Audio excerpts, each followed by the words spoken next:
ये दोस्तों आप लोगों के बीच 9th क्लास के जो साइंस के पार्ट हैं हमारे आसपास के पदार्थ, इसके बारे में हम लोग बात करेंगे। ये आपके नोट्स हैं, इसको चाहे तो आप लोग नोट कर लीजिएगा, बोलिएगा तो इसका पीडीएफ भी मैं आप लोगों को लिंक कर दूंगा डिस्क्रिप्शन में, जिससे आप लोग आराम से इसको प्राप्त कर सकते। देखिए, सबसे पहले हम लोग बात करते हैं पदार्थ। पदार्थ क्या होता है? देखिए, वो जितनी भी वस्तु होती है जिनका कुछ ना कुछ द्रव्यमान होता है। द्रव्यमान मतलब क्या? किसी चीज़ को मापने के बाद कुछ ना कुछ वजन वगैरह होता है। स्थान घेरती है, पदार्थ कहलाती है ना। जगह छेकेगी जिसमें कुछ ना कुछ वेट होगा, उसको पदार्थ कहते हैं। देखिए, पदार्थ जो है छोटे छोटे कणों से मिलके बने होते हैं। समझ रहे हैं? पदार्थ का क्या काम है? वो छोटे छोटे कणों से मिलके बनते हैं। पदार्थ के कण की अगर बात करें, इतने छोटे होते हैं कि हम अगर कल्पना भी नहीं कर सकते। समझ रहे हैं? इतनी छोटी होती है। अब कुछ उदाहरण के लिए अगर बात करते हैं, जैसे देखिए, पोटेशियम परमैंगनेट का एक छोटा सा कण को अगर बात करें, ये एक गिलास पानी में अगर डाल दिया जाए तो अब देखिए उसके बाद क्या होता है, ये पूरे गिलास को रंगीन बना देता है। अर्थात क्या कहें, एक छोटा सा कण जो है गिलास में पानी के जितने कण हैं उतने भाग में विभाजित हो जाता है। तो और सभी कणों को कलेक्ट करके एक साथ जो है मिल जाता है। तो आप अंदाज़ा लगा लीजिए कि पदार्थ जो है कि कण कितने छोटे होते। कहने का मतलब ये था कि सीधी सी बात सोचिए कि एक गिलास आपने पानी लिया, उस पानी में अगर एक बूंद कोई अगर मान लीजिए कलर डाल दिए, तो कलर डाल देने से क्या होगा, पूरा का पूरा गिलास क्या हो जाता है, रंगीन हो जाता है। अब रंगीन हो गया तो सोच लीजिए एक बूंद डालने से पूरा कलर मतलब पूरा गिलास आपका रंगीन हो जाता है। तो देखिए कि मतलब इतनी उसकी जो है छोटे छोटे कण है कि पूरा गिलास का रंग जो है चेंज हो जाता है। तो इसलिए जो है इसको अनुमान लगा सकते हैं कि काफ़ी नेग्लिजिबल मान सकते हैं। अब देखिए, हम लोगों को बात करना है पदार्थ के कणों की विशेषताएं क्या होती है। पदार्थ के कणों के बीच रिक्त स्थान होता है। दूसरी विशेषता, पदार्थ के कण निरंतर गतिशील रहते हैं। ये हमेशा गतिशील रहते हैं। पदार्थ के कण जो है एक दूसरे को क्या करते हैं, आकर्षित भी करते हैं।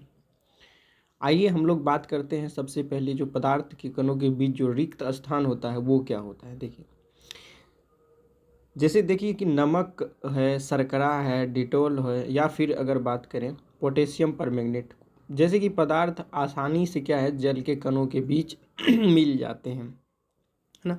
ऐसा क्यों होता है? देखिए, ऐसा इसलिए कि पदार्थ के कण के बीच जो है पर्याप्त रिक्त स्थान होते हैं, इसीलिए ये सब जो है पानी में आसानी से घुल जाते हैं।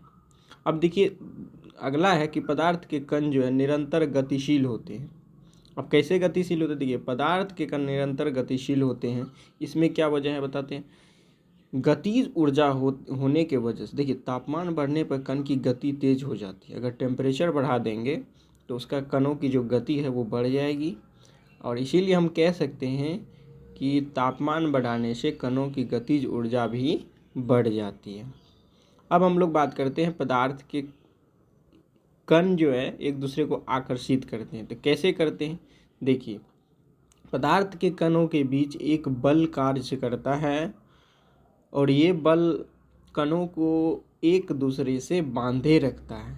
इस आकर्षण बल का नाम जो है, अब जान लीजिए, उसका नाम है सामर्थ्य।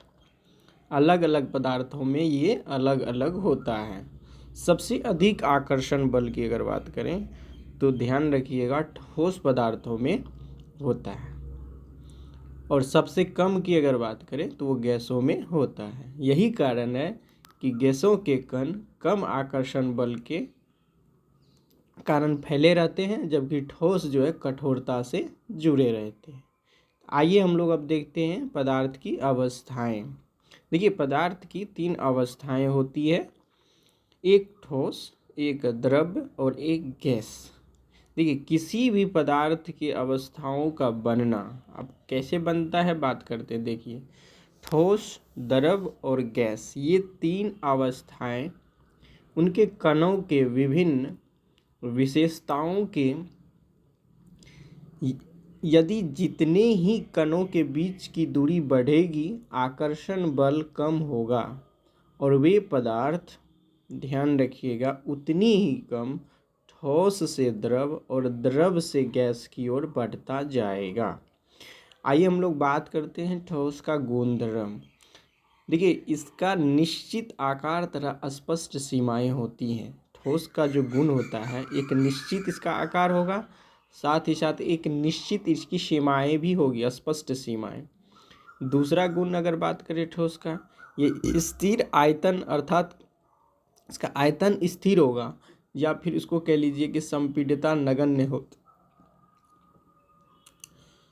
उसके बाद बाह्य बल लगाने पर ठोस अपने आकार को बनाए रखता है। अगर बाहर से कोई अगर उस पर बल भी लगाएंगे तो वो अपने जो आकार है उनको बनाए रखता है, उसके आकार में बदलाव नहीं होगा।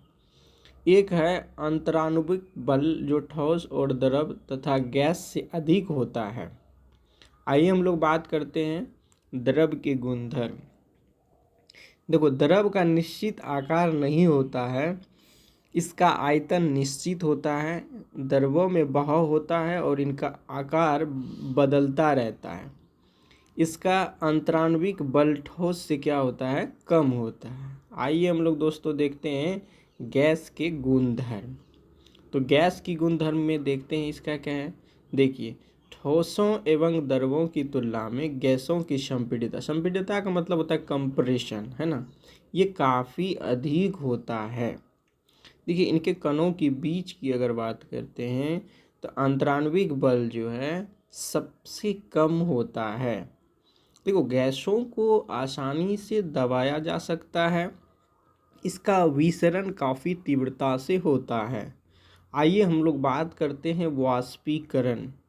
देखो, वाष्पीकरण जिसको एवोपरेशन कहते हैं, ये क्या होता है। देखिए, क्वथनांक से कम तापमान पे द्रव के वाष्प में परिवर्तित होने की जो प्रोसेस होते हैं उसे हम लोग वाष्पीकरण कहते हैं। देखो, क्वथनांक जो होता है, जो पानी उबलता है ना, उसकी एक लिमिट टेम्परेचर होती है, उसको गर्म करने के लिए हम कुछ ना कुछ टेम्परेचर देते हैं। तो क्या होता है, उससे कम टेम्परेचर पे अगर उबलने लगे और वो जो है वाष्प में परिवर्तित हो जाए पानी या कोई भी लिक्विड, तो वो हमारा इवोपरेशन यानी कि वाष्पीकरण कहलाता है। अब हम लोग बात करेंगे वाष्पीकरण की प्रक्रिया, द प्रोसेस ऑफ इवोपरेशन। देखो, पदार्थ के कण हमेशा गतिशील होते हैं और कभी रुकते नहीं। एक निश्चित तापमान पर गैस, द्रव या गैस के कणों में विभिन्न मात्रा में गतिज ऊर्जा होती है। द्रवों में सतह पर स्थित कणों के कुछ अंशों में इतनी गति होती है, यानी कि गतिज ऊर्जा होती है कि वे दूसरे कण के आकर्षण बल से मुक्त हो जाता है और धीरे धीरे वाष्पीकृत होने लगता है। अब हम लोग बात करते हैं क्वथनांक, जिसको बॉइलिंग पॉइंट कहते हैं। वायुमंडलीय दाब पर वह तापमान जिस पर कोई द्रव उबलने लगता है, वह तापमान उस द्रव का क्वथनांक कहलाता है। जैसे कि देखिए, जल का 373 केल्विन होता है, वही अगर सेल्सियस में बात करें तो 100 डिग्री सेल्सियस होता है। तो तापमान पर उबलने लगने की जो प्रोसेस है, इसको ध्यान में रखना है बस। इसलिए देखिए, जल की जो क्वथनांक होती है वो 373 केल्विन होती है। अब हम लोग बात करते हैं गलनांक क्या होता है, मेल्टिंग पॉइंट क्या होता है। देखिए, जिस टेम्परेचर पे ठोस पिघल का द्रव बन जाता है ना, तो इस प्रोसेस को ही हम लोग गलनांक कहते हैं, अर्थात टेम्परेचर उस जो ठोस पदार्थ है उसका गलनांक कहलाता है।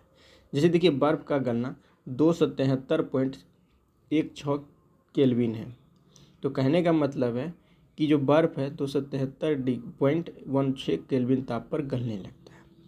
अब हम लोग बात करते हैं गुप्त ऊष्मा, जिसको लेटेंट हीट के नाम से जानते हैं।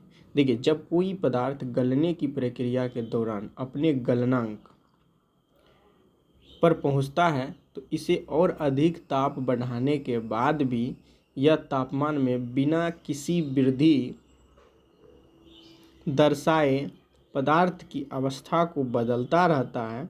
ऐसा पदार्थ द्वारा उसमें ऊष्मीय ऊर्जा को अवशोषित कर लेने के कारण होता है। तो ये जो ऊष्मा पदार्थ और बर्तन में छुपी रहती है, इसे ही हम लोग लेटेंट हीट या गुप्त ऊष्मा कहते हैं। आइए हम लोग बात करते हैं संगलन की प्रसुप्त ऊष्मा, जिसको लेटेंट हीट ऑफ फ्यूजन कहते हैं। देखिए, वायुमंडलीय दाब पर 1 केजी ठोस को उनके गलनांक पर द्रव में बदलने के लिए जितनी ऊष्मीय ऊर्जा की आवश्यकता होती है, उसे संगलन की प्रसुप्त ऊष्मा कहते हैं। जैसे कि 0 डिग्री सेल्सियस, जिसको 273 केल्विन के नाम से जानते हैं। देखिए, ताप पर जल के कणों की ऊर्जा उसी तापमान पर बर्फ के कणों की ऊर्जा से अधिक होती है, क्योंकि जल के कण की ऊर्जा उसकी संगलन की गुप्त ऊष्मा होती है, जो जल के कणों द्वारा अवशोषित होती है। अब हम लोग बात करेंगे वाष्पीकरण की गुप्त ऊष्मा, लेटेंट हीट ऑफ इवेपोरेशन।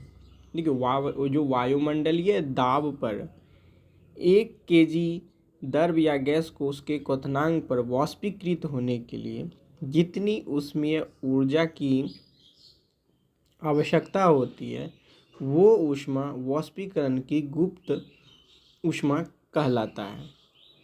ठीक इसी प्रकार 373 केल्विन 100 डिग्री सेल्सियस तापमान पर भाप अर्थात वाष्प के कणों को उसी तापमान पर पानी के कणों की अपेक्षा अधिक ऊर्जा होती है। ऐसा इसलिए क्योंकि भाप के कण जो है वाष्पीकरण की गुप्त ऊष्मा के रूप में अतिरिक्त ऊष्मा अवशोषित कर लेता है। आइए हम लोग बात करते हैं वाष्पीकरण को प्रभावित करने वाले कारक। सबसे पहले अगर वाष्पीकरण को प्रभावित कौन कर सकता है? देखिए, एक तो है सतह क्षेत्र बढ़ाने पर, तब भी हो सकता है। तापमान में अगर वृद्धि करेंगे तब भी होगा। आर्द्रता में कमी करेंगे तब भी होगा। वायु की गति में अगर वृद्धि करेंगे तब भी होगा। एक एक करके हम लोग देख लेते हैं। सबसे पहले हम लोग देखते हैं सतह क्षेत्र बढ़ने पर। देखिए, अगर सतह क्षेत्र बढ़ाएंगे तो क्या होगा? वाष्पीकरण एक सतही प्रक्रिया है। सतह बढ़ने से वाष्पीकरण की दर बढ़ जाती है। ऐसा इसलिए होता है क्योंकि वाष्पीकरण के दौरान अधिक सतह मिलाने से पदार्थ के कणों को आसपास से अधिक ऊष्मा अवशोषित करने के लिए मिलता है, जिसके कणों की गतिज ऊर्जा बढ़ जाती है और वाष्पीकरण की दर बढ़ जाती है। अब हम लोग बात करते हैं तापमान में वृद्धि। देखिए, तापमान में वृद्धि करने से कैसे? तापमान बढ़ने पर कणों की जो अधिक से अधिक गतिज ऊर्जा मिलती है, जिससे वाष्पीकरण की दर बढ़ जाती है। अब हम लोग बात करते हैं आर्द्रता में कमी। देखिए, वायु में उपस्थित जलवाष्प की मात्रा को आर्द्रता कहते हैं। वायु में उपस्थित जलवाष्प के कण की मात्रा ऊष्मीय ऊर्जा को कम करती है, जिससे कि वाष्पीकरण की दर घट जाती है। वायु की गति में वृद्धि। अब इससे कैसे? देखिए, वायु के तेज होने से जलवाष्प के कणों तेजी से वायु के साथ उड़ जाते हैं, जिससे आसपास के जलवाष्प की मात्रा घट जाती है और वाष्पीकरण आसानी से होने लगता है। वाष्पीकरण के कारण शीतलता। अब इसके बारे में थोड़ा सा बात करते हैं। देखिए, वाष्पीकरण जब होने लगता है तो उसके दौरान जो द्रव है निरंतर अपनी ऊर्जा खोता जाता है ना, और इससे खोई हुई ऊर्जा को पुनः प्राप्त करने के लिए द्रव के कण जो है अपने आसपास से ऊर्जा को क्या करती है? अवशोषित कर लेते हैं और जो वाष्पीकृत हो जाते हैं, जिससे कि आसपास जो है शीतलता यानी कि पूरा ठंडापन जो है आ जाती है।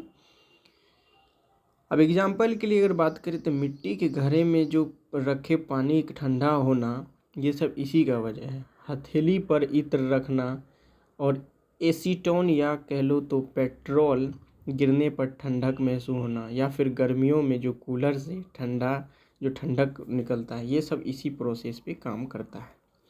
अब हम लोग बात करते हैं विसरण क्या होता है, जिसको डिफ्यूजन कहते हैं। देखो, दो विभिन्न पदार्थ कैसा होना चाहिए? अभिन्न, मतलब अलग अलग, उनके कण का स्वतः मिलना विसरण कहलाता है। अलग अलग पदार्थ का जो कण है उनका स्वतः मिलना ही आपका विसरण या डिफ्यूजन कहलाता है। विसरण एक प्रक्रिया है जिसमें पदार्थ के कण अपने आप ही एक दूसरे के से अंतः मिश्रित हो जाता है, इसमें मिलाने की जरूरत नहीं, ऑटोमेटिक मिल जाते हैं।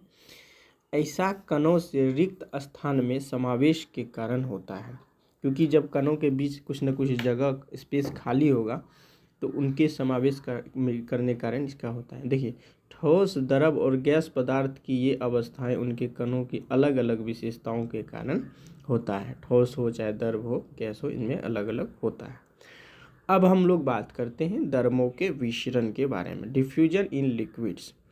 द्रव में ठोस, द्रव और गैस तीनों का विसरण संभव है। ठोसों की अपेक्षा द्रव में विसरण की दर अधिक होती है। ऐसा इसलिए क्योंकि द्रव अवस्था में पदार्थ के कण स्वतंत्र रूप से गति करते हैं और ठोस की अपेक्षा में द्रव के कण में रिक्त स्थान अधिक होता है। द्रवों में गैसों का विसरण की अगर बात करते हैं, जलीय जीव जल में घुली जो ऑक्सीजन होता है इसका इस्तेमाल सांस लेने के लिए करते हैं। तो ये भी एक तरह से देखिए तो गैस का जो विसरण है, इसी वजह से वो लोग इस चीज़ को आसानी से ले पाते हैं, क्योंकि द्रव में भी इसका विसरण है।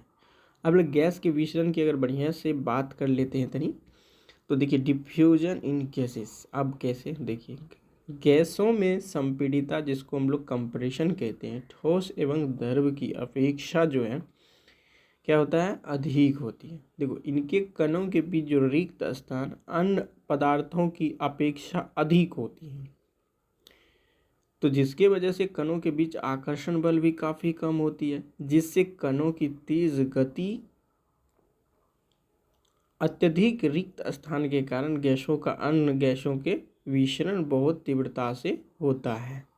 अब हम लोग बात करते हैं पदार्थ की अवस्था में परिवर्तन। देखो, पदार्थ की अवस्था में परिवर्तन होने के कारण निम्न है। सबसे पहला, कणों के बीच रिक्त स्थान में कमी या वृद्धि अवस्थाओं में परिवर्तन ला सकता है। दूसरी बात, पदार्थ यदि कणों की गतिशीलता बढ़ा या घटा दी जाए तो अवस्था में परिवर्तन लाया जा सकता है। तीसरी बात, यदि पदार्थ के कणों के बीच आकर्षण बल को कम या अधिक कर दिया जाए तो पदार्थ के अवस्थाओं में परिवर्तन लाया जा सकता है।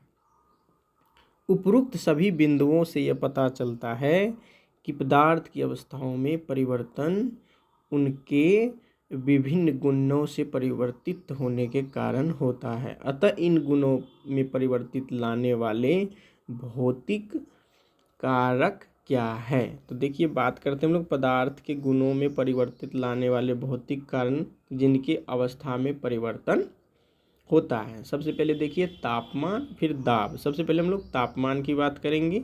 देखिए, तापमान में क्या है, किसी भी अवस्था में यदि तापमान बढ़ाने पर पदार्थ के कणों की गतिज ऊर्जा, जिसको हम लोग काइनेटिक एनर्जी कहते हैं, अगर बढ़ जाती है तो गतिज ऊर्जा में वृद्धि होने के कारण कण और अधिक गति से कंपन करने लगते हैं। ऊष्मा के द्वारा पदार्थ की ऊर्जा कणों के बीच के आकर्षण बल को पार कर लेती है।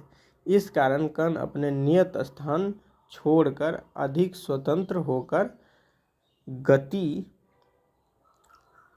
करने लगता है। फिर ऐसी अवस्था आती है जब ठोस पिघलकर द्रव में परिवर्तित हो जाते हैं। अब विभिन्न ताप पर जो है जल की भौतिक जो है अवस्थाएं हैं, ये आप लोगों को याद कर लेना है, काफ़ी इम्पोर्टेंट होते हैं। देखिए टेबल देख लीजिए, तो ये ठोस जो है उसका टेम्परेचर अगर सेल्सियस में देखें तो 0 अगर रह तो इसका मतलब पदार्थ का नाम हम देख सकते हैं कौन कौन पदार्थ बन सकता है, तो वो बर्फ़ होगा। अगर तरल है, अगर 25 डिग्री सेल्सियस टेम्परेचर पर रखेंगे तो वो जल पे बनेगा। अगर गैस की अगर बात करते हैं तो 100 डिग्री सेल्सियस की बात होगी तो वो जलवाष्प में परिवर्तित हो जाएगा। तो ये याद रखिए, टेम्परेचर किस टेम्परेचर पे कौन सा पदार्थ का बनना, ये ध्यान में रखना है। दाब जो है हम क्या होता है, हम ये जान चुके हैं कि पदार्थ के कणों के बीच की दूरी बढ़ने या फिर घटने से पदार्थ की अवस्था में परिवर्तन होता है। यदि किसी पदार्थ की अवस्था को परिवर्तित करना है तो दाब भी यही कार्य करता है। दाब बढ़ाने या घटाने से पदार्थ की अवस्था में परिवर्तन आती है। जैसे सिलेंडर में भरा गैस संपीड़ित, ये भी दाब की वजह से होता है, करके बहुत अधिक मात्रा में गैस को तरल रूप में एक छोटे से सिलेंडर में भरा जाता है। ताप और दाब की अगर बात करें, पदार्थ की अवस्था में परिवर्तन लाने के लिए उत्तरदायी है। अब हम लोग बात करते हैं शुष्क बर्फ, जिसको ड्राई आइस कहते हैं। देखिए दोस्तों, ठोस जो CO2 होता है, कार्बन डाइऑक्साइड, जिससे कि उच्च टेम्परेचर यानी दाब पर रखा जाता है। अत्यधिक उच्च दाब में रखने के कारण ही ये जो है ठोस अवस्था में रह पाता है। अन्यथा एक एटमॉस्फेयर वायुमंडलीय दाब पर ठोस कार्बन डाइऑक्साइड द्रव अवस्था में आए बिना सीधे गैस में परिवर्तित हो जाती है। यही कारण है कि ठोस कार्बन डाइऑक्साइड को शुष्क बर्फ भी कहते हैं।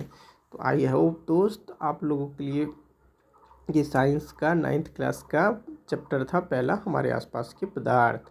अब नेक्स्ट चैप्टर लेके आएंगे। नमस्कार।